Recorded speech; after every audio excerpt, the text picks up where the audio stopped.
పరిశుద్ధుడు పరిశుద్ధుడు అంటారు. మీ దేవుడు పరిశుద్ధుడు పరిశుద్ధుడు అని అంటారు. ఎలా పరిశుద్ధుడయ్యాడు?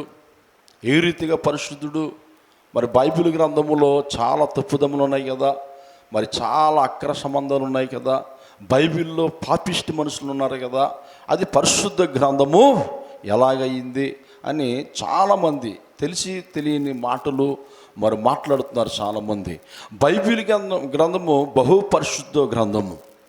ఎంత పరిశుద్ధ గ్రంథం అంటే ఊహకి అందనంత పరిశుద్ధ గ్రంథము. ఆ పరిశుద్ధ గ్రంథములో ఎందుకు పాపిష్టి మనుషులను ఉంచాడు, ఎందుకు నీతిమంతులను ఉంచాడు, ఎందుకు నీతిమంతుల చరిత్రలో రాయబడి ఉన్నవి, ఆది కాండము మొదలుకొని ప్రకటన గ్రంథం వరకు ఆయన ఎక్కడ ఏ తప్పుదములను చేయలేదు. దేవుడు అంత న్యాయ పద్ధతిలో చేసుకుంటూ వచ్చాడు. ఆయన చేసిన పని అంతయు కూడా బహు న్యాయ పద్ధతిలో చేశాడు. అందుకే ఆయన పరిశుద్ధుడు. బైబిల్ గ్రంథములో చాలామంది భక్తులతో ప్రభువు చెప్తున్న మాట ఏంటో తెలిసిన, నేను పరిశుద్ధుడును మీరును పరిశుద్ధులయుండుడి. ఎవరైతే పరిశుద్ధత కలిగి న్యాయ పద్ధతులు నేర్చుకుంటారో, న్యాయముగా మాట్లాడడం నేర్చుకుంటారో, ఏమైనా న్యాయముగా మరి ఉండటానికి ఇష్టపడతారో, నీతి న్యాయము, చీకటి వెలుగు, అవినీతి నీతి, ఇలాగ మనం చూడగలము. ఏమంటే అవినీతి పరుల్లో ఏదో ఒక రోజు బయటపడతారు. నీతిమంతులు మొదట శ్రమలు వస్తాయి, బాధలు వస్తాయి, కానీ వారి నీతిని దేవుడు చూసి వారిని బహుగా ఆశీర్వదిస్తాను అన్నాడు. దేవునికి స్తోత్రం. అందుకే బైబిల్ గ్రంథములో చాలా మరి కుటుంబాలు మనం చూడగలము. ఏమంటే పాపము చేసిన వారిని దేవుడు ఎందుకు బైబిల్లో ఉంచాడు, వారు తీసేయచ్చు కదా, వారి చరిత్ర పక్కకు పెట్టచ్చు కదా అని చాలామంది మాట్లాడుతున్నారు. ఏమంటే ఆ పాపిష్టి క్రియలు చేసిన వారిని దేవుడు బైబిల్ గ్రంథములు ఎందుకు ఉంచాడని ఆలోచన చేస్తే, తరతరాలు ఉన్నవారు పాపము చేస్తే ఎలాంటి కీడు వస్తుందో, పాపము చేస్తే తన ప్రతిఫలం ఎలాగుంటుందో, పాపము చేస్తే తన తర్వాత పరిణామాలు ఎలాగుంటాయో అని ఆ పాపిష్టి మనుషులు ఉంచడం వలన, అయ్యో లోతు కుటుంబము పాపము చేయడం వలన ఎంతో భయంకరంగా శపించబడ్డారు. ఆ శాపము ఎవరి మీదకి రాకూడదని ఆ కుటుంబాలను దేవుడు బైబిల్లో లిఖించాడు. అందుకోసమే ఈ పాపములో ఉన్న బిడ్డలను, పాప ఊబిలో ఉన్న వారిని దేవుడు వారిని బయటికి తీసుకుని రావటానికి సృష్టికర్త అయిన దేవుడు మనుష్య కుమారుడు ఈ భూమి మీదకి వచ్చాడు. 1 యోహాను పత్రికలో మనం చూస్తే, యోహాను రాసిన పత్రిక గ్రంథములో 3:5 వచనము మనం చూస్తే, పాపములను తీసివేయటకి ఆయన ప్రత్యక్షమైనని మీకు తెలియను, ఆయన యందు పాపమేమీ లేదు, ఆయన యందు నిలిచుండేవాడు పాపము చేయుడు, పాపము చేయవాడు ఆయనను చూడలేడు. దేవునికి స్తోత్రం. ఆయనలో పాపము లేదు, ఆయన పరిశుద్ధుడు, నిందారహితుడు. నాలో పాపము ఉందని మీలో ఎవడు చెప్పగలడు అని చెప్పిన మహానీయుడు. అయితే యేసు క్రీస్తు ప్రభు వారు కొంతమందిని లోతు గ్రంథములో మనం చూస్తే, ఆది కాండములో మనం చూస్తే, ఆది కాండములో సొదొమ గొమొర్రా పట్టణం తెలుసు. ఆ సొదొమ గొమొర్రా పట్టణం బహుగా శపించబడ్డది. ఎంతగా శపించబడ్డదంటే ఆ దేశం అంతా కూడా అక్రమంతో నిండిపోయింది. నీతి లేదు, పరిశుద్ధత లేదు, భక్తి లేదు. అలాంటి ఊరు లోతు, అనగా అబ్రహాము సహోదరుని లోతు అక్కడ కాపురం ఉండటానికి వెళ్ళాడు. భక్తి లేని దేశం. ఏ దేశం అంటే అది? భక్తి లేని దేశము, దేవుని గురించిన భయము లేని దేశము. ఆ దేశం యొద్దకు ఈ లోతు వెళ్ళాడు. చాలా సందర్భంలో బాధపడ్డాడు, ఎందుకు వచ్చాను ఇలాంటి పాపిష్టి దేశం అని. కానీ అక్కడికి వెళ్ళి ఆ వ్యాపారాల్లో ఆయన స్థిరపరచబడిపోయాడు. అయితే ఆ ఊరు, ఆ ప్రాంతం, ఆ దేశము దేవుడు చూశాడు కానీ వారు మారినట్లే కనబడలేదు. వారు ఆలోచనలు మార్చుకోలేదు, వారి తలంపులు మార్చుకోలేదు. ఒక రోజున దేవదూతలను పంపించాడు ఆ ఊరు. సొదొమ గొమొర్రా పట్టణానికి దేవదూతలను పంపిస్తే అక్కడ మనుషులు ఎలాగేవారంటే, ఏమండి, ఆ దేవదూతలతో పాపం చేయడానికి వారు ఇష్టపడ్డారు. చూడండి ఎంత పాపములో వారు తెలియరో. ఎందుకు దేవుడు పరిశుద్ధుడయ్యాడో మనం ఆలోచన చేద్దాం. ఆయన పరిశుద్ధుడు, నిందారహితుడు, న్యాయం గల దేవుడు, ఏమండి అందరిని కనికరించి జాలు చూపి నేను పాపిని నువ్వు ఒప్పుకుంటే పాపమును తీసివేసి పాపైన మనిషిని పరిశుద్ధపరిచే దేవుడు. చప్పట్లు కొడుతూ ప్రభు నామాన్ని మహింపరుచుకుందాం. ఈ సొదొమ గొమొర్రా పట్టణానికి దేవదూతలు వెళ్ళినప్పుడు సొదొమ గొమొర్రాలో లోతుతో అంటారు, ఈ రాత్రి మీ ఇంటికి వచ్చిన మనుషులు ఎక్కడున్నారు, వారితో మేము పాపం చేయాలని ఇష్టపడుతున్నాం అని గుంపుగా ఊరిలో ఉన్నవారందరూ కూడా గుంపుగా వచ్చి ఆ ఇంటి మీద పడితే అప్పుడు లోతు ఒక మాట అన్నాడు, అయ్యా వారి జోలికి మీరు వెళ్ళొద్దయ్యా, వారి దేవదూతలు, దేవుడి యొద్ద నుంచి వచ్చిన పరిశుద్ధులు, వారి యొద్దకు మీరు వెళ్ళొద్దు అని అంటే నివావడరా మాకు చెప్పడానికి కానీ మెడ మీద చేసి పక్క తోసేస్తున్నారు. దేవదూతల మీద చెయ్యి వేయిపోతారు. దేవదూతలనే వారు పాడు చేయడానికి వచ్చిన సమయంలో దేవుడు వారి కన్నులను మూసివేస్తాడు. అందరికీ కనుమొబ్బు వచ్చేస్తుంది, కన్నులు కనపడవు, తడుముకుంటారు. అక్కడి నుంచి ఒకడు తడుముకుంటాడు, నా నేత్రాలు కనపట్టలేదు, నా కన్నులు కనపట్టలేదు, రే నువ్వు ఎక్కడున్నారో అని వాడు తడుముకుంటుంటే దేవుడు ఆజ్ఞాపిస్తాడు, లోతు నీ కుమార్తెలను నీ భార్యను నీవు సంబంధాలు కూర్చుకున్నావు కదా, నీ కూతుర్లకి నీ అల్లుని తీసుకొని ఈ పట్టణమును విడిచిపెట్టి వెళ్ళిపో, నేను అగ్ని గంధకముల చేతి ఈ పట్టణాన్ని కాల్చేస్తున్నాను. చూసా ఎందుకు కాల్చేస్తానన్నాడు? పరిశుద్ధుడైన దేవుడు, నీతిగల దేవుడు వారికి అవకాశం ఇచ్చాడు, దేవుడు వారిని హెచ్చరించాడు, దేవుడు వారికి బుద్ధి చెప్పాడు. అయినా వారు వినలేదు. వారు కన్నులు మూయబడ్డాయి, పాపములు మునిగి తేలుతున్నారు వారు. అప్పుడు వెంటనే దేవుడు ఆజ్ఞాపించాడు దేవదూతలకి. దేవదూతలు లోతుతో అంటే, ఏమండి లోతు భారతి మీరు తొడుము చేయకుండా మీరు వెళ్ళిపోండి, ఆకాశము నుంచి అగ్ని గంధకములు వచ్చి ఈ పట్టణాన్ని కాల్చేస్తుందంటే గబగబా అల్లుడి దగ్గర వెళ్ళాడు. బాబు అగ్ని గంధకాలు కురిపించేస్తున్నాడు దేవుడు, వచ్చేయండి మాతో అంటే, మామగారు నీకు ఏం పిచ్చి పెట్టుకుందా, ఏలన చేస్తున్నారు, ఎటకారం చేస్తున్నారు. దేవుడు మాటలు, పరిశుద్ధమైన మాటలు, విలువైన మాటలు, శ్రేష్టమైన మాటలు కొంతమందికి వెర్రి మాటలాగా కనబడుతుంటుంటాయి, పిచ్చి మాటలాగా కనబడుతుంటుంటాయి. అప్పుడు వెంటనే ఎంత ప్రతిభలైన వారు రారు. అప్పుడు వెంటనే భార్య కుమార్తెలు చెప్పి మనం వెళ్ళిపోదాం అంటే దేవదూత ఒక మాట చెప్తుంది, ఇదిగో మీరు ఈ పాపిష్టి దేశం వైపు పొరపాటును కూడా మీరు చూడకూడదు, వెనక్కి తిరిగి చూడకూడదు సుమా, జాగ్రత్త. మీరు ఈ ఊరిని విడిచిన తర్వాత మరలా వెనక్కి వైపు చూడకూడదు. ఒకవేళ అలా చూస్తే చాలా భయంకరమైన సంఘటనలు చోటు చేసుకుంటాయని చెప్పినప్పుడు లోతు విన్నాడు, లోతు భార్య వింది, లోతు పిల్లలు విన్నారు. లోతు ముందు నడుస్తున్నాడు, పిల్లలు నడుస్తున్నారు, పిల్లల వెనకాల భార్య నడుస్తుంది. భార్య ఒక్కసారి ఏమండి దేవుడు మాటను తునీకరించింది. చూడండి, పరిశుద్ధుడు దేవుడు మాటను తునీకరించిన వారి జీవితాలు శాపముగా మారిపోతాయని బైబిల్ హెచ్చరిస్తుంది. వెంటనే లోతు భార్య ఆ పట్టణం వైపు దేవుడు చూడొద్దన్నాడు, వెనక వైపు చూడొద్దన్నాడు. లోతు భార్య ఒక్కసారి చూసింది, ఉప్పు స్తంభము అయిపోయింది. ఆ ఉప్పు స్తంభము ఈరోజు కూడా ఆ స్థలములో ఉన్నది. దేవుడు మాట అవునంటే అవును, కాదంటే కాదు. అప్పుడు వీరిద్దరూ తండ్రి కుమార్తెను మిగిలిపోయారు, భార్య ఉప్పు స్తంభం అయిపోయింది. అప్పుడు ఏం జరిగిందని ఆలోచన చేస్తే తండ్రికి మొత్తం పానీయమునిచ్చి పిల్లలు తండ్రితో పాపం చేసి గర్భం ధరించారు. చాలా జాగ్రత్త వినాలి. చాలామంది ప్రశ్న ఏంటంటే, ఇలాంటి పాపిష్టి క్రియలు మరి బైబిల్ గ్రంథంలో ఉన్నాయి కనుక అది ఎలా పరిశుద్ధ గ్రంథం అయిందని చాలామంది మాట్లాడుతున్నారు. అయితే ఎప్పుడైతే మరి మొత్తు పానీయము ఇచ్చి తండ్రికి, ఏమండి తండ్రి ఎప్పుడు నిద్రపోతున్నాడో, ఎప్పుడు లేస్తున్నాడో, ఎప్పుడు ఆ వార్త ఎలా తెలుస్తున్నాడో తండ్రికి తెలియదు. కానీ వారు గర్భము ధరించి ఆదికాండము 19వ అధ్యాయం 37వ వచనంలో వారితో అని చూడండి, వారు పెద్ద కుమార్తె గర్భము ధరించి మోయోబు అని పేరు పెట్టును. ఏ పేరు పెట్టిందంట? మోయోబు అని పేరు పెట్టిందంట. ఈ మోయోబు సంతానము, అమోనీయుల సంతానము, వీరిని దేవుడు ఏం చేశాడు? తునీకరించాడు. ఈ ప్రజలు అక్రమ సంబంధంగా పుట్టిన బిడ్డలు. చాలా జాగ్రత్త వినాలి ఈ మాటలు. అనగా ఆ దేవుడు నీతిని తప్పి, దేవుడు ఆజ్ఞలను మీరి దేవుడికి విరోధంగా చేయొద్దన్న పని చేసి నరహత్య చేయొద్దన్నాడు, వ్యభిచారం చేయొద్దన్నాడు, దొంగతనం చేయొద్దన్నాడు, విగ్రహారాధన చేయొద్దన్నాడు.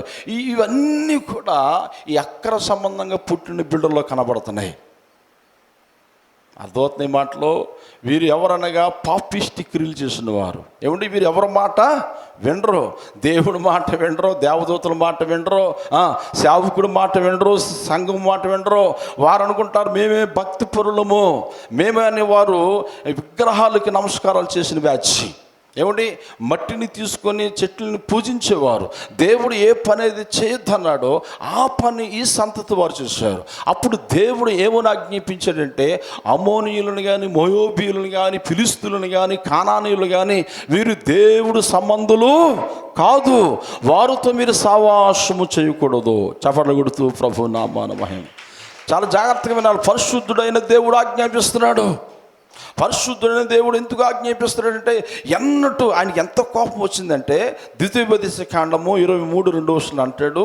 చూడండి, బైబిల్ ఉన్నవారు అందరూ తీసుకుని యూట్యూబ్లో ఈ మాటలు విన్నవారు మనసు దగ్గర పెట్టుకొని దేవుడు ఎలాగ పరిశుద్ధుడయ్యాడో, పాపాన్ని ఎలా ఖండించాడో, పాపాన్ని ఎలా తునీకరించాడో, పాపము చేయొద్దు అనే ప్రజలతో పాపము చేసిన వారిని దేవుడు ఎలా శిక్షించాడో ఒకసారి మనం ఆలోచన చేద్దాం. సొదొమ గొమొర్రా పట్టణాన్ని దేవుడు హెచ్చరించాడు, మాట వినలేదు, అగ్ని గంధకముల చేత బూడిదైపోయింది. ఆ దేశము బూడిదైపోయింది. ఆ దేశంలో ప్రజలందరూ చనిపోయారు. ఆ వారితో చూడండి, మోయోబీలతో దేవుడు ఏమన్నాడు చూడండి, 23:2 అమోనీయులతో కానీ మోయోబీలు కానీ యెహోవా సమాజములో చేరకూడదు, వారిలో 10వ తరము వారైనను ఎన్నడను యెహోవా సమాజములో చేరకూడదు. ఏ గుంపులో చేరకూడదంట? ఇశ్రాయేలు గుంపులో చేరటానికి అవకాశం లేదు వారికి. అనగా ఇశ్రాయేలు ఎవరో పరిశుద్ధులు, దేవుడి పిల్లలు, దేవుడి యొక్క రక్తంలో కడగబడిన బిడ్డలు, దేవుడి ద్వారా స్థాపించిన బిడ్డలు, నీతి నిజాతితో పుట్టిన బిడ్డలు వారు. దేవుడికి స్తోత్రం. ఇక్కడ అన్నాడు 10వ తరము వారైనను ఉందా లేదా అక్కడ, యెహోవా సమాజములో చేరకూడదు. ఎందుకు చేరకూడదు అని తెలిసిన, వారు మాట వినరు. మాట వినలేని వారిని దేవుడు విడిచిపెట్టేస్తాను అంటున్నాడు. చెప్తే ఎన్ని మార్లు చెప్పినను వినలేని వాడికి హఠాత్తుగా మరణం వచ్చును. ఆ మరణం ఎక్కడికి తీసుకెళ్ళిపోతుందని ఆలోచన చేస్తే అగ్నిగుండంలోని తీసుకుని వెళ్ళిపోతుంది. మాట వినరు కొంతమంది. మాట వినాలి, దేవుడు మాట వినాలి, దేవుడు గద్దింపు వినాలి, దేవుడు చెప్పింది చేయడానికి ఇష్టపడాలి. ఆయన పరిశుద్ధుడైన దేవుడు ఏది చేసినా పరిశుద్ధమైన పని చేస్తాడు. Praise Lord. పాపము ప్రభువు చూడండి, ఆది కాండము ప్రకటన వరకు మనం చూస్తే దేవుడు నరహత్య చేయి అని అనలేదు. ఎవరిని తీసివేయమన్నాడంటే, మాట వినలేని వారిని తీసిమన్నాడు. మాట వినలేని ప్రజలను తునీకరించమన్నాడు. మాట వినలేని వారిని వదిలేయమన్నాడు. ఎవరిని హత్తుకునమన్నాడంటే, పరిశుద్ధులైన వారికి సమాజములో చోటు ఉంది. ఆ మహాపరిశుద్ధమైన పరలోక రాజ్యములకు మనం వెళ్ళాలంటే ఈ భూమి మీద నీతిమంతులు లేడు, ఒకడు లేడు. అందరూ పాపము చేసి దేవుడు అనుగ్రహించే మహిమను పొందలేకపోతున్నారు. ఇప్పుడు ఒక మహిమను దేవుడు అనుగ్రహించాడు. అందుకే యేసుక్రీస్తు ప్రభువారు మనుష్య కుమారుడుగా ప్రత్యక్షమయ్యాడు. 1 యోహాను పత్రిక 3:5 పాపములను తీసివేయటకే ఆయన ప్రత్యక్షమైన మీకు తెలియను కదా. యేసుక్రీస్తుని ఎందుకు నమ్ముకోవాలి? ఒక పాపి పరిశుద్ధుడిగా మారాలంటే బలుల ద్వారాగా అవదో, డబ్బులు ఇచ్చేస్తే ఒక పాపి పరిశుద్ధుడిగా అవడో, నదుల్లో మునిగితే పాపము పోదో. ఒక పాపి పరిశుద్ధుడిగా మారే అవకాశం ఎక్కడ ఉందంటే యేసుక్రీస్తు యొక్క పాదాల యొద్ద. యేసుక్రీస్తు పాదాల యొద్దకు వచ్చిన పాపాలన్నీ ఒప్పుకొని చేసిన పాపాలను పశ్చాత్తాపడి పాపమును విడిచిపెట్టి, ప్రభా నేను ఇక మీద నీతిగా జీవిస్తానని తీర్మానం చేసుకుంటే దేవుడు అంటున్నాడు, నీ పాపములను కొట్టివేస్తాను. చపట్లు కొడుతూ ప్రభు నామమును మహిమపరుచుకుందాం. అందుకే పరిశుద్ధుడైన దేవుడు, నీతిగల దేవుడు. ఈ యొక్క తండ్రితో పాపం చేసి కన్న బిడ్డలే ఈ మోయాబీయులు, అమోనీయులు. ఈ అమోనీయులతో మోయాబీయులతో దేవుడు అంటున్నాడు, వీరిని సమాజమునికి రావటానికి వీలు లేదు. మనకు ఒక డౌట్ రావాలి ఇక్కడ. ఏమిటంటే రహాబోతు ఉంది కదా, రహాబోతు ఎవరో ఎరుకో సంబంధించిన స్త్రీ, ఒక వేశ్య, ఒక పాపిష్టి స్త్రీ ఆమె. చాలా జాగ్రత్తగా మనసు పెట్టి ఆలోచన చేయాలి. ఏమండి, రూతు ఎవరో? రూతు మోయాబు దేశస్తురాలు. ఏమండి, మరి వారు పరిశుద్ధమైన జనాంగంలో చేరారు. ఎలా చేరారంటే, రూతు నోయోమి యొక్క మాటలు విని అంత మంచి దేశమును పరిశుద్ధ దేవుని విడిచిపెట్టి, అత్తగారు ఇలాంటి పాపిష్టి దేశం ఎందుకు వచ్చావు అమ్మ, అర్థమవుతుందా? ఈ యొక్క నోయోమి ఎక్కడికి వెళ్ళిపోయింది? యెరూషలేమును బత్లెహేమును విడిచిపెట్టి దేవుడు పరిశుద్ధమైన పట్టణమును పరిశుద్ధమైన సేవకులను విడిచిపెట్టి అక్రమ సంబంధం గల మోయాబు దేశం పోయింది. అక్కడ వారి పిల్లల్ని కోడలుగా చేసుకుంది. కుమారులు చనిపోయారు, భర్త చనిపోయాడు. అందులో ఒక కోడలు అంటుంది రూతు, నొయ్యేమంటుంది, ఇక మా ఊరు మేము వెళ్ళిపోతానమ్మా, మీరు పెళ్ళిళ్ళు చేసుకోండి అని అంటే, అప్పుడు రూత్ అంటుంది, నేను వెళ్ళను అత్తయ్య, నీతో వచ్చేస్తాను, ఇలాంటి పాపిష్టి దేశంలో నేను ఉండను. నీ దేవుడి కోసం అంత గొప్పగా చెప్పావు. పరిశుద్ధుడు, నిందారహితుడు, నరహత్య చేయొద్దన్నాడు, ఉపచారం చేయొద్దన్నాడు. పరిశుద్ధులకి మీ దేశంలో స్థానం ఉంది, పరిశుద్ధులకి మీ సమాజంలో స్థానం ఉంది, పాపులకి స్థానం లేదు కదా. మీ దేవుడు ఎన్నో గొప్ప కార్యాలు మీ పట్ల చేశాడు. అలాంటి దేశం నాకు కావాలి అత్తగారు అని అత్తగారితో పాటు ఈ రూతు మోయాబు దేశంలో ఉన్న ఆ రూతు ఎక్కడికి వచ్చేసిందండి? బత్లెహేము వచ్చేసింది. దేవుడు ఆమె భక్తిని చూశాడండి, ఆమె మాట తీరు చూశాడు, ఆమె ప్రవర్తన చూశాడు, ఆమె పశ్చాత్తాపం చూశాడు. రూతు గట్టిగా పట్టుకుంది, నీ సావే నా సావి, నీ దేవుడే నా దేవుడు అని చాలా గట్టిగా దేవుని పట్టుకుంది. ఆ విశ్వాసము, ఆ భక్తి చూసి ఈమెను మన సమాజంలో చేర్చుకోవచ్చు. చప్పట్లు కొడుతూ ప్రభు నామమున ఏమే మన సమాజంలో చేర్చుకోవచ్చు అని చేర్చుకొని దేవుడు ఏం చేశాడంటే, ఆమె ఎప్పుడైతే పరిశుద్ధ దేవుని యొద్దకు వచ్చిందో, పరిశుద్ధ మాటలు విన్నదో, పరిశుద్ధురాలుగా మారిందో, ఆ పరిశుద్ధమైన గర్భమును నుంచే రాజులు వచ్చారు. దావీదు వచ్చాడు, యేసు ప్రభు వచ్చాడు. యూదులు నిజంగా ఎంత గొప్ప అద్భుతం అంటే, ఆ గర్భాన్ని పాపిష్టి స్త్రీ అయిన ఆ రూతుని దేవుడు వాడుకున్నాడు. ప్రభు మాట అంటున్నాడు, నా యొద్దకు వచ్చిన వారిని నేను ఎంత మాత్రమును త్రోసివేయను. అమ్మ, అర్థమవుతున్నా? చాలా జాగ్రత్తగా అర్థం చేసుకోవాలి అందరు కూడా. నా యొద్దకు వచ్చిన వారిని ఎంత మాత్రం నేను బయటికి త్రోసివేయను, వారిని పరిశుద్ధులుగా మారుస్తాను. మరి మోయాబీలు వచ్చారా? రాలేదు. మోయాబీలు వచ్చారా? అమ్మోనీయులు వచ్చారా? రాలేదు. ఫిలిష్తీయులు వచ్చారా? రాలేదు. వారు రాకపోవడం అలాగుంచు, దేవుడి పిల్లల్ని చంపేద్దామని కత్తులు కర్రలు పట్టుకొని వచ్చారు. దేవుడి మీద తిరుగుబాటుతనం చేశారు, దేవుని దూషించారు. ఏమండి, చాలా అంతగా దేవుడు ఆ జనాంగమును ఇష్టపడలేదు. ఎందుకు ఇష్టపడలేదు తెలిసిన? వారి బుద్ధి మారలేదు, వారి ఆలోచనలు మార్చుకోలేదు. కొంతమంది బుద్ధి ఏంటంటే అటు ఇటు ఉంటుంది. కొంతమంది ఆ ఆలోచన చేస్తారు, వాళ్ళు చెప్పింది చేస్తారు, వీళ్ళు చెప్పింది చేస్తారు. ఏమంటే ఎవరు ఎక్కడ రమ్మంటే అక్కడికి వెళ్ళిపోతారు. అలా కాదు, ఒక పరిశుద్ధుడు, ఒక నీతిమంతుడు, నీతిగా నిజాతిగా బ్రతికినవాడు మాట మీద నిలబడి ఉంటాడు. ప్రైజులో అందుకంటే ప్రభు, నా మాట అవునంటే అవును, కాదంటే కాదు. మనం ఇంతకుముందు తెలియక అటు ఇటు తిరిగాం, తెలియక మోయాబీలాగా బ్రతికేమేమో, అమోనీయుల వల్ల మనం బ్రతికేమేమో, ఫిలిష్తీయుల వల్ల మనం బ్రతికేమేమో.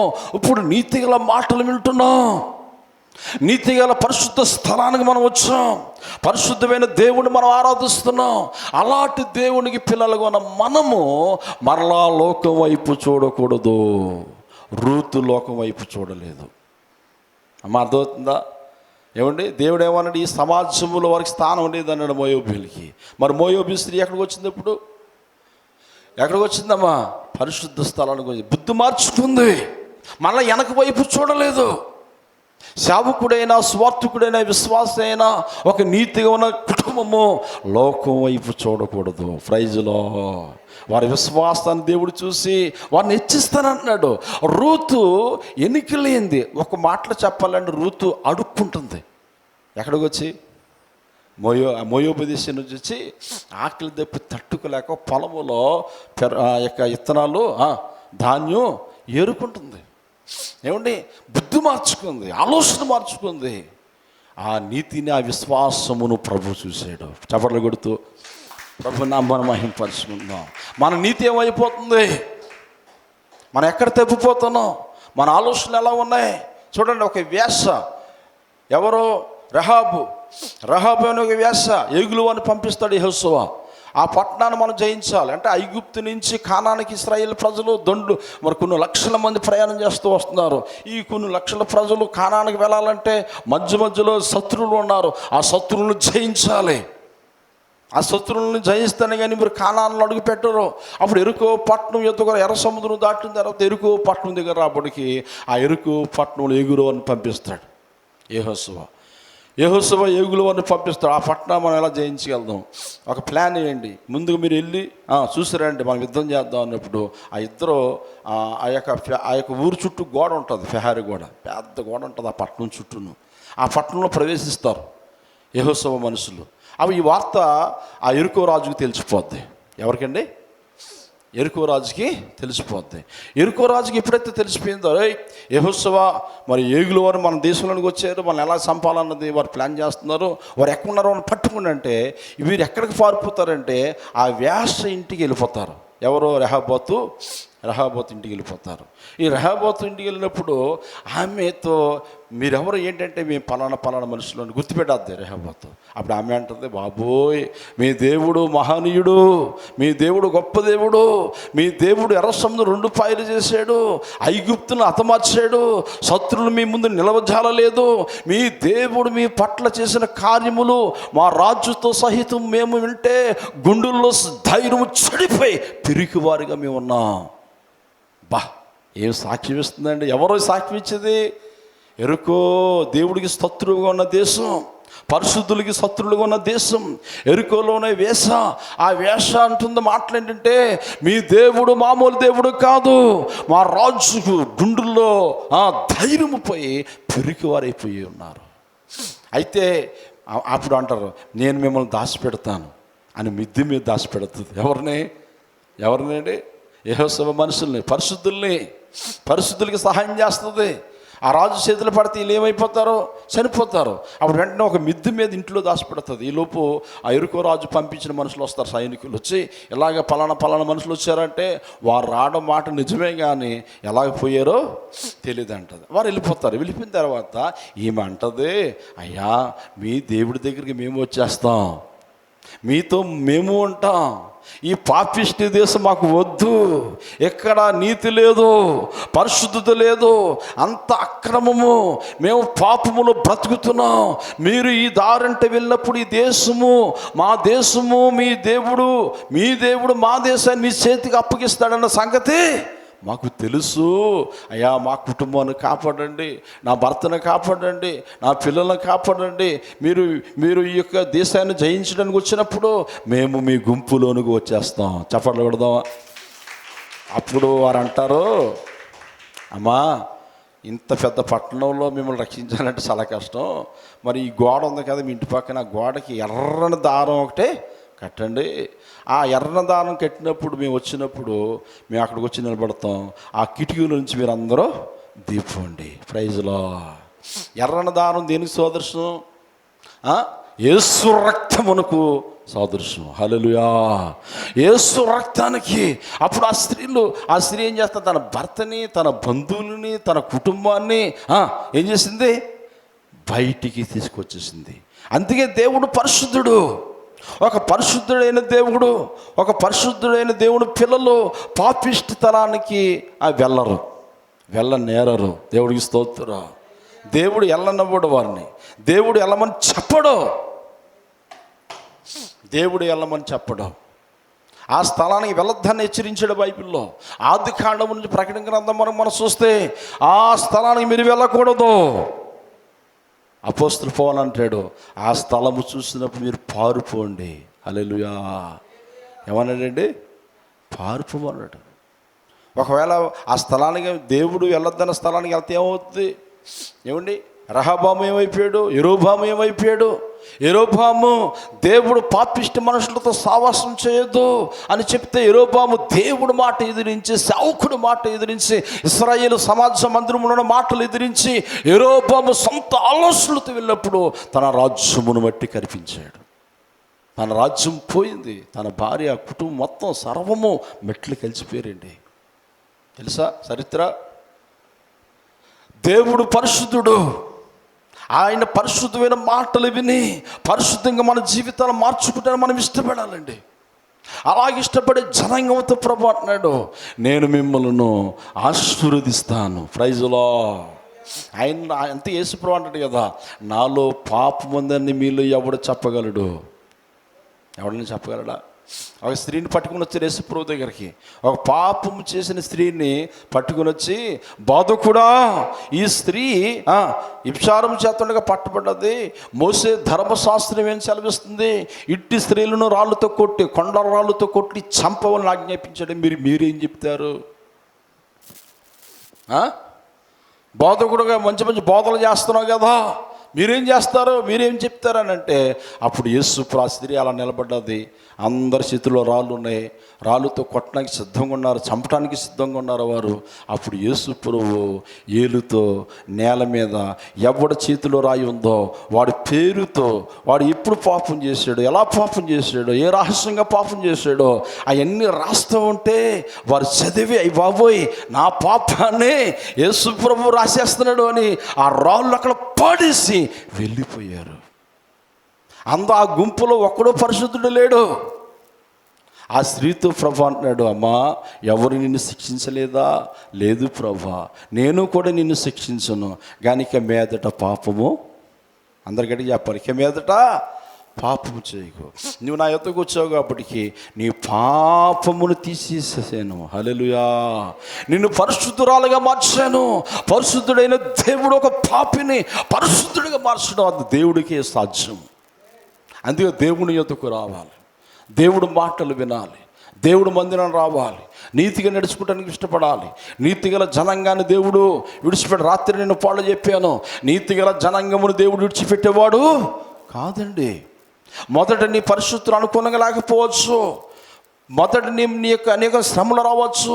ఆ శ్రమల్లో నీతి కలిగి ఉంటే, ఆ బాధల్లో, ఆ శోధనలో, ఆకలి దప్పుల్లో నువ్వు నీతి కలిగి ఉంటే, ఆ నీతిలో, ఆ యొక్క శ్రమల్లో నీతి కలిగి భక్తి చేస్తే దేవుడు అంటున్నాడు, నీ భక్తి నేను చూశాను. ప్రైజులో చాలామంది శ్రమలు వచ్చినప్పుడు పరిశుద్ధతను వదిలేస్తారు, దేవుణ్ణి వదిలేస్తారు, దేవుడు మాటను పక్కన పెట్టేస్తారు, వాళ్ళ సొంత ఆలోచనలతో నడిపించబడతారు. అప్పుడు ఏమవుతుందంటే, అంటే నువ్వు నీతిని కోల్పోతున్నాడు, దేవుడు నిన్ను ఆశీర్వదించడానికి ఇష్టపడాడు. మరలా ఎప్పుడు ఆశీర్వదిస్తాడు తెలిసిన, నువ్వు లోతైన పశ్చాత్తాపడి ఆ పాపమును విడిచిపెట్టి, ప్రభా నేను నీకు ఇష్టడిగా జీవిస్తానయ్యా, నీ రక్తంతో నన్ను కడుగు ప్రభా, తెలుసో తెలియకో నీ మాట ఎదిరించి పాపిష్టి స్థలానికి వెళ్ళానయ్యా, క్షమించు ప్రభాని. ఆ లోతైన పశ్చాత్తాపం నీకు ఎప్పుడైతే వస్తుందో దేవుడు అంటున్నాడు, నేను నిన్ను ఆశీర్వదిస్తాను, నీ కుటుంబాన్ని ఆశీర్వదిస్తాను, నీ పిల్లలను ఆశీర్వదిస్తాను. అందుకే ఈ బల్లారాధనలో పాలు పంచుకున్న ప్రతి ఒక్కడును తాను పరిశోధించుకోవాలి, తాను తగ్గించుకోవాలి. ఏమండి, ఏ పాపిష్టి క్రియను చేశానా, ఏమైనా నోటు మాటతో పాపం చేశానా, ఎవరైనా అనలేని మాట అన్నా, ఎవరైనా బాధ పెట్టే పనులు నేను చేశానా అని వారు పరిశోధన చేసుకొని పరిశుద్ధపరచుకొని బల్లారతలో పాలు పంచుకోవాలన్నా నువ్వు దేవుడు కనికారం మన మీదకి వచ్చునుగాక, దేవుడు దయ మన మీదకి వస్తుంది. దేవుడు మాట ఎదిరించి సంతోషంగా బ్రతికినవాడు అవ్వడలేడు చరిత్రలో. దేవుడు మాట విని శ్రమలు వచ్చినా సంతోషంగా బ్రతికిస్తారు. చప్పట్లు కొడుతూ ప్రభు అమ్మ. శ్రమలు వచ్చినప్పుడు కూడా దేవుడు మాట వినేవారికి శ్రమలు వస్తాయి, నీతిమంతులు అనేక శ్రమలు వస్తాయి. వాటన్నిటిలోంచి నేను మిమ్మల్ని ఏం చేస్తాను, తప్పిస్తాను. ఏం చేస్తానమ్మా, తప్పిస్తాడంట. ఒక మాట చాలామంది అంటారు, ఏమంటే కొంతమంది అంటున్నాడు, మనం ఒకడు బోధ చేస్తున్నాడు ఎవడాడు పనికిమాలుడు.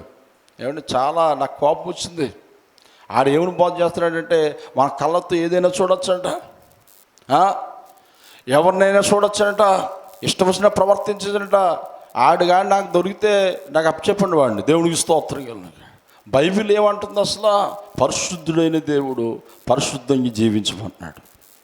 నేత్రాస శరీరస జీవపు డమ్మము ఏం చేయాలి, తునీకరించాలి. అవి దేవుడికి ఇష్టం లేని పనులు, దేవుడు అసహించుకున్న పనులు అవి. నీ చూపు బాగుండాలి, నీ నోటు మాట బాగుండాలి.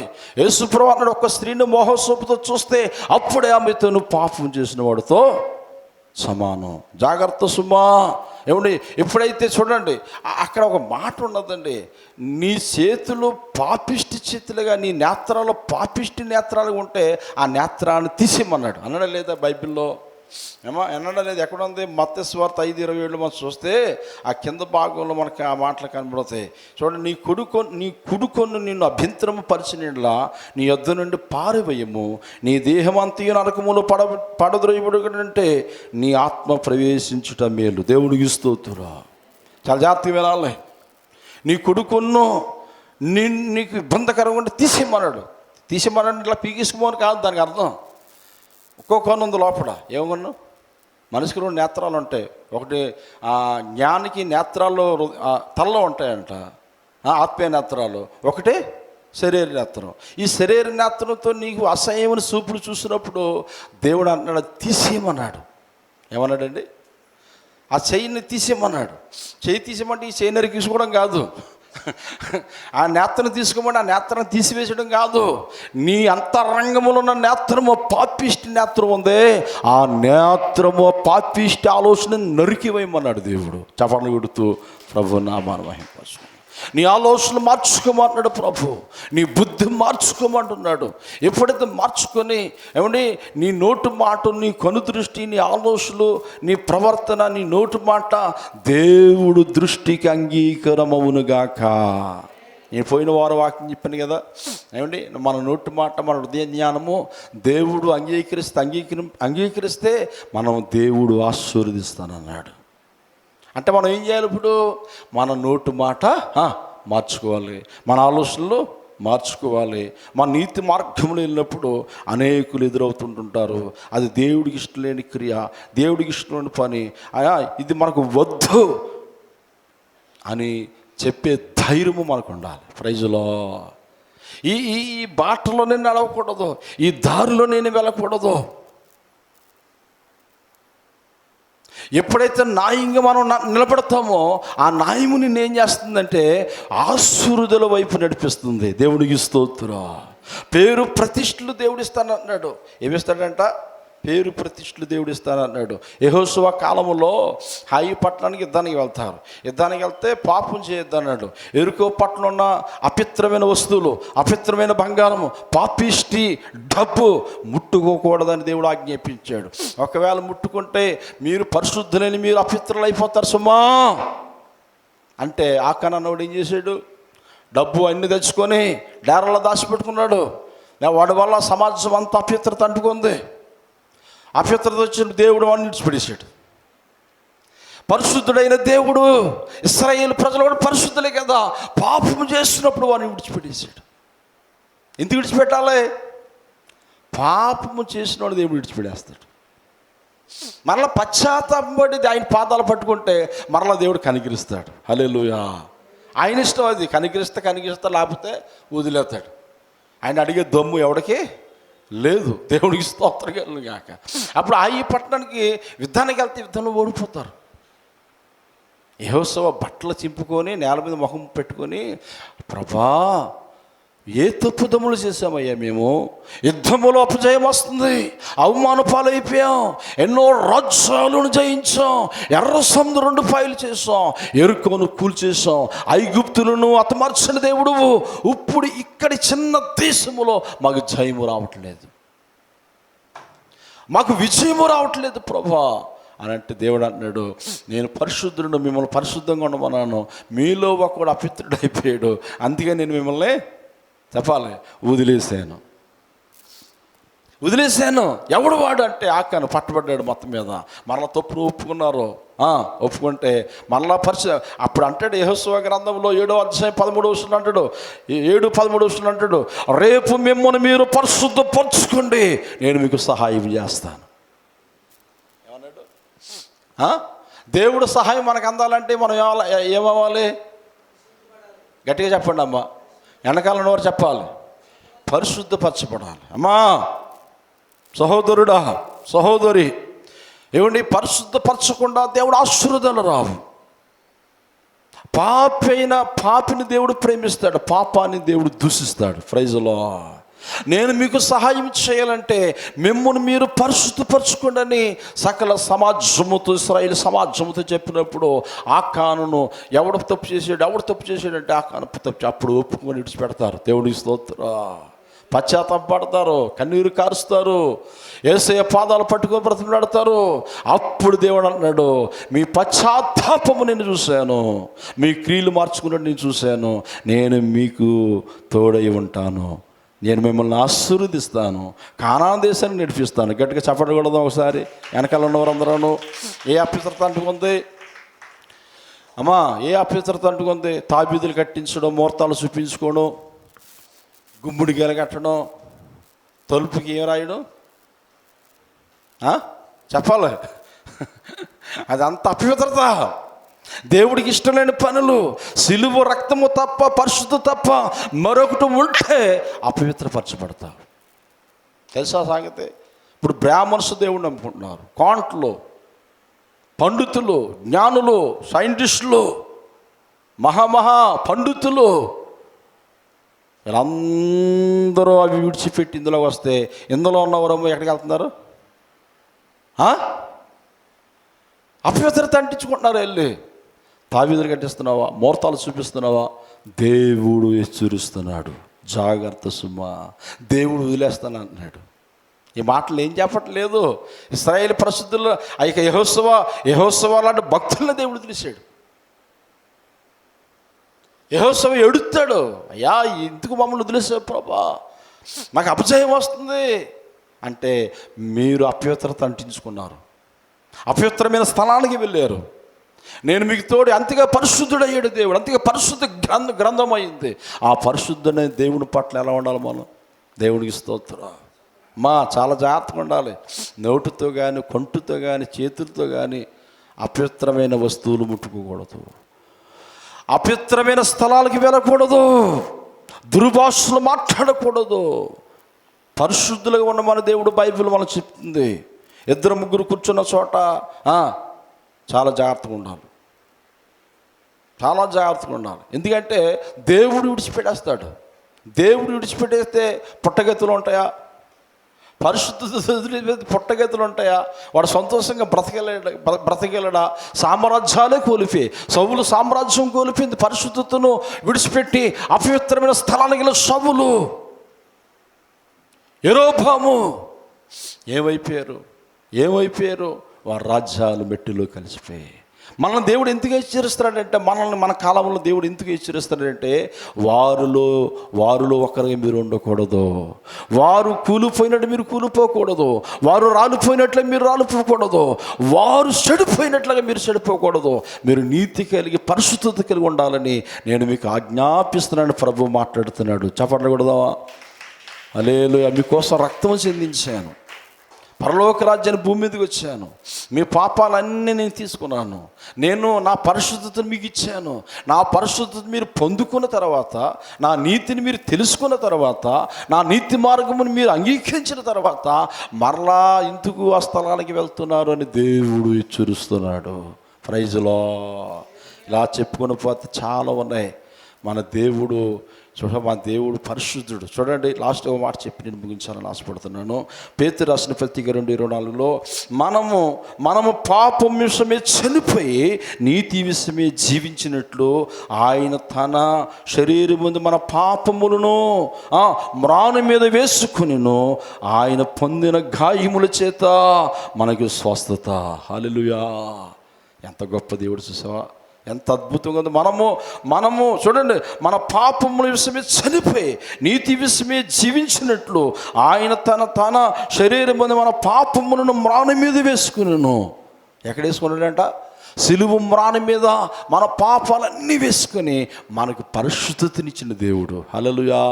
అందుకే పరిశుద్ధ గ్రంథం, అందుకే పరిశుద్ధుడైన దేవుడు, అందుకే పరిశుద్ధుడైన దేవుడు మన సంఘాలు పరిశుద్ధంగా ఉండాలని, సేవకులు పరిశుద్ధంగా ఉండాలని, స్వార్థకులు పరిశుద్ధంగా ఉండాలని, విశ్వాసులు పరిశుద్ధంగా జీవించాలని దేవుడు మనల్ని హెచ్చరిస్తున్నాడు. దేవునికి స్తోత్రం. ఆ హెచ్చరికలు మనము వినియోగించుకొని లోపడితే అంత ఆశీర్వాదమే. దేవునికి స్తోత్రం.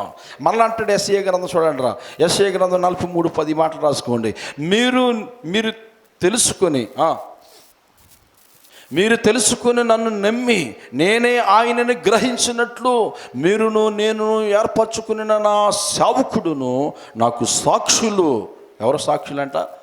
మనందరం ఎవరు సాక్షులు? గట్టిగా చెప్పండి అండి. ఎవరికి సాక్షులు? దేవుడికి సాక్ష్యం ఇవ్వాలి. మన దేవుడు పరిశుద్ధుడు, ఆయనలో పాపం లేదు, నీతి మాటలే తప్ప పవిత్రమైన మాటలు లేవు. తాగి డ్యాన్స్ చేయమండవు, తాగి తిరగమండవు, ఆయా స్థలాలకు వెళ్ళి దొరలమండవు. రాత్రి మేము వస్తుంటుంటే పొడలో వాకింగ్ చెప్పి చాలామంది తాగేసి రోడ్డు మీద పడిపోతున్నారు. మన కారు కట్టు వచ్చారు కదా ఇద్దరు పొడలో, ఒక కారు తుప్పల్లో తోసి ఆ రోడ్డు మీద బట్టలు లాగా తిరుగుతున్నాడు. మన దేవుడు పరిశుద్ధుడు. ప్రైజులో ఇక్కడ ఏమంటాడు? నాకు సాక్షులు. ఎవరు సాక్షులు? దేవుని సేవకులు సాక్షులు, సంఘము సాక్ష్యము ఆయన పరిశుద్ధుడని. ప్రైజులో మళ్ళీ ఏమంటాడు కింద? నాకు సాక్షులు, నాకు ముందుగా ఏ దేవుడును నిర్మింపబడలేదు, నా తర్వాత ఏ దేవుడును ఉండడు. నేనే యెహోవాను, నేను తప్ప వేరొక రక్షకుడు లేడు. వేరొక రక్షకుడు లేడు. దేవుడికి స్తోత్రం. నేనే పరిశుద్ధుడును. ఆ పరిశుద్ధుడి మాటలు వింటే నీకు పశ్చాత్తాపం వస్తుంది. నీ గుండుల్లోంచి పశ్చాత్తాపం వస్తాయి. ఆ పశ్చాత్తాపం దేవుడు చూసాడు, నిన్ను పరిశుద్ధుడిగా మార్చేస్తాను అంటున్నాడు. హల్లెలూయా. ఎవరో వైపు చూడాలి? సాధు సుందర్ సింగ్ భక్తుడు ట్రైన్లో వెళ్తుంటుంటే ఏమండి ముగ్గురు ప్యాకెట్ ఆడుతున్నారు. ఆ ప్యాకెట్ నరుగులు ఆడాలంట. ఎంతమంది ఆడాలి? నరుగులు ఆడాలి. అప్పుడు ఈయన అన్నారంట, అలా చూస్తున్నావు, ఒక చెయ్యొచ్చు కదా అన్నారంట. ఒక చెయ్యతో ఈ ఆట బాగా జరుగుతుంది, మేము ముగ్గురం ఉన్నాం, ఒక చెయ్యి అంటే ఆయన అన్నాడంట, నాకు చేతులు లేవన్నాడంట. ఏమన్నాడమ్మా? గట్టిగా చెప్పాలి. చేతులు ఇదేంటి? నవ్వుకున్నారంట వారు. నీ చేతులు ఉన్నాయి కదా అంటే, నా చేతులు దేవుడికి ప్రభుకి సమర్పించేసాను. ఈ చేతులు అపవిత్రమైన చేతులు కాదు, పరిశుద్ధమైన చేతులు. దేవుడికి స్తోత్రం అంటే వాళ్ళు నవ్వుకున్నారంట. అప్పుడు సువార్త ప్రకటించేది ఏంటండి? సువార్త ప్రకటించి ట్రైన్ దిగబడికి వారు ముగ్గురు పశ్చాత్తాపడి ప్రభువుని అంగీకరించారు. పట్టణమ్మ గట్టిగా దేవుడికి స్తోత్రం. మన దేవుడికి సాక్ష్యం ఇచ్చేవారు ఉండాలి. అమ్మా, దేవుడి కొరకు నీతిగా బ్రతికేవారు ఉండాలి. దేవుడు మాటలు వినేవారు ఉండాలి. దేవుడి యొద్దకు అనేకులు నడిపించేవారు ఉండాలి. నిన్ను నన్ను చూసిన వారు, బాబోయ్ ఈవిడిలో నీతి ఉంది, ఈవిడిలో యథార్థం ఉంది, ఈవిడ కొద్ది కోపం ఎక్కువైనా పరిశుద్ధత ఉంది, కొద్ది కోపం ఎక్కువైనా నీతి ఉంది, అమ్మో జాగ్రత్తగా ఉండాలని వారు భయపడాలంట. దేవుడికి స్తోత్రం. మనలో పరిశుద్ధి లేకపోతే ఎవడు భయపడతాడు? చెప్పండి అమ్మా. ఎవడు భయపడ్డావు? ఎవరు భయపడరు. నన్ను చూసి చాలామంది పారిపోతున్నారు. కుర్రోళ్ళు పారిపోతున్నారు. ఎందుకని? నేను ఎక్కడ తిడతాను నేను. మనలో నీతి ఉన్నప్పుడు వారు భయపడతారు. దేవుడికి స్తోత్రం. భవన పొలంలో నేను మన బండి మీద వెళ్తుంటా, సిగరెట్ కాలుతున్నాడు. సిగరెట్ కాల్చిన ఆయన నన్ను చూసి సిగరెట్ పారేసాడు తప్పుల్లోకి. సో అన్నిజనుడు చూసా ఏంటి? పరిశుద్ధ దేవుణ్ణి ఎవరు చూసినా, పరిశుద్ధుల్ని ఎవరు చూసినా, పరిశుద్ధ సంఘాన్ని ఎవరు చూసినా చాలా భయం వస్తుంది వారికి. హల్లెలూయా. ఎందుకంటే మనం తాగం, తిరగం, బూతు మాటలు మాట్లాడడం, చెడ్డ వ్యసనాలు ఉండవు, అంత పరిశుద్ధతే. ప్రైజులో అందుకే ప్రభు అంటున్నాడు, నేను పరిశుద్ధుడును, మీరును పరిశుద్ధుడు. అందుకే అమ్మోనీయులను, మోయాబీయులను, కానానీయులను, ఫిలిష్తీయులను దేవుడు ఎందుకు తృణీకరించాడు? వారిని వారు బుద్ధి మారలేదు, వారి ఆలోచనలు మార్చుకోరిక దేవుడు వారిని విశ్రదించాడు. అక్రమ సంబంధం వారు, నీతి నియమాలు లేని సంతతి. అయినా దేవుడు ప్రేమిస్తున్నాడు. లోకమును ఎంతో ప్రేమించును. దేవుడికి స్తోత్రం. మరి ప్రేమించడం లేదా? రూతు ఎవరో? మోయాబీ స్త్రీరాలు. దేవుడు ప్రేమించాడు. ప్రైజులో. రెహోబోతు ఎవరో? యెరికో పట్టణానికి సంబంధించిన స్త్రీ వేస. దేవుని యొద్దకు వచ్చింది. ఆ పరిశుద్ధత నాకు కావాలి, ఆ పరిశుద్ధ దేవుడు నాకు కావాలని వచ్చింది. దేవుడు ఆమె విశ్వాసమును చూశాడు. చప్పట్లు కొడుతూ ప్రభున్నా ప్రార్థన చేసుకుందాం. లాజరస్ గారు వచ్చి ప్రార్థన చేస్తారు. మనం ముగించుకుందాం. మనం పెద్ద మందిరానికి వెళ్ళాలి. అందరూ కూడా కొన్ని 2 చేతులు పైకెత్తి, అమ్మా వెనకాల ఉన్నారు, లాస్ట్లో ఉన్నారు, అందరూ కూడా ప్రార్థనాపూర్వకంగా ఉందాం. దేవుడికి ఇష్టం లేని క్రియలు, దేవుడికి ఇష్టమైన మాటలు అవి యేసు నామములో దూరమవును గాక. అందరూ పరిశుద్ధత కలిగి, నీతి కలిగి ఉండాలని ప్రభు మనల్ని హెచ్చరిస్తున్నాడు.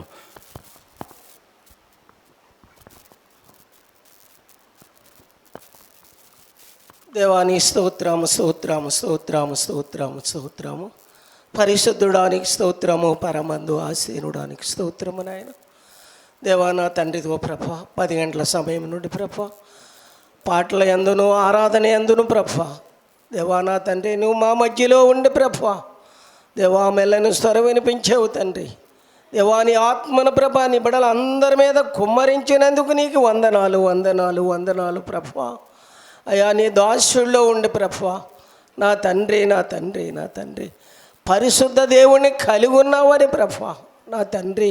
దేవానైనా మనం దేవా నా తండ్రి అందరము ప్రభా ఈ భూమి మీద ఉన్న ప్రజలందరూ ప్రభా అలాంటి పరిశుద్ధ దేవుణ్ణి కలిగి ఉండాలనే ప్రభా అలాంటి నిరీక్షణ దయచేయండి ప్రభా, అలాంటి నమ్మిక దయచేయండి ప్రభా నా తండ్రి నా తండ్రి. మోయాబీలు అమోనీలు ప్రభా నా తండ్రి నా తండ్రి నాయన ఇలాంటి నా తండ్రి ఆ తరమ వారిని ఎవరిని కూడా ప్రభా నా తండ్రి పరిశుద్ధులతో కలవద్దని చెప్పాడు ప్రభా. దేవా నా తండ్రి పరిశుద్ధులు వాళ్ళ దగ్గరికి వెళ్ళొద్దని చెప్పాడు ప్రభా. గొప్ప దేవుడా నీకు వందనాలయ్యా నా తండ్రి నా తండ్రి. ఇదిగో నీ పిల్లలుగా ఈ స్థలంలో ఉన్న మేము అందరము నాయనా మా నేత్రాలు తెరవబడి ప్రభా దేవా యాకోబు వలి నీ పాదాల దగ్గర నాయన విజ్ఞాపన చేస్తే అలాంటి నిరీక్షణ మాకు దయచేయండి ప్రభా. దేవా నా తండ్రి నేను పరిశుద్ధుని మీరు పరిశుద్ధులు కలిగి ఉండండి అని చెప్పావు నాయన. అలాంటి పరిశుద్ధత మేము పొందుకుండే కృపణ దయచేయండి ప్రభా. ఇదిగో నాయన బల్లారథంలో ప్రభా దేవా నా తండ్రి నా తండ్రి నా రక్తము తాగివాడు నా తండ్రి నాలో ఉంటాడని చెప్పావు నాయన. గొప్ప దేవుడానికి వందనాలు వందనాలు వందనాలు ఆయన. దేవా ఈ క్షణంలో ప్రభా నా తండ్రి బల్లారాధనకి వెళ్ళే ముందు ప్రభా మా తప్పుదములు ఏమైనా ఉంటే మేము సరి చేసుకొని ఒప్పుకొని ప్రభా అవి విడిచిపెట్టి ప్రభా దేవాని రస్తముని శరీరం మేము భుజించడానికి ప్రభా దేవా నా తండ్రి మారు మనసు మాకు ఇచ్చి అవి పొందుకుండే ఆ కృప మాకు దయచేయమని దీవించి ఆశీర్వదించమని యేసు పరిశుద్ధ నామములో ఈ ప్రార్థన అడిగి వేడుకొనిచున్నాము తండ్రి. ఆమేన్.